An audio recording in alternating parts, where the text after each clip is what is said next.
Assalomu alaykum hurmatli kuzatuvchilar. Mana itimizni hozir oshqozonida og'rig'i bor.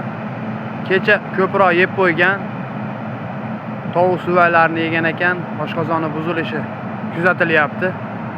Bu itga hozir mana bu veterinar ukaxonlarimiz kelib dori-darmon lichenasini qilyapti. Kechadan beri yaxshi, lekin kecha ham kelgan edi. Mana bugun oxirgi kun deyishyapti, ovqat yeb qoldi, o'rnidan turmayotdi. Mana o'zi kelib ukolni qilinglar deyapti. Xudo xolasa bizni kuzatib boringlar. Biz bundan-da qiziqarli videolar tashab turamiz, xudo xolasa. Telefon nomerlari ayting, aka. 523 37 70 nomerda. Mana shu ukamizniki 428 49 94 nomer. Mana akamiz klient, mana chaqirgan akamiz. Yaxshi, xudo xolasa. Lichenalarini qilayotgan jarayonlarimizni ham sizga ulashib boramiz.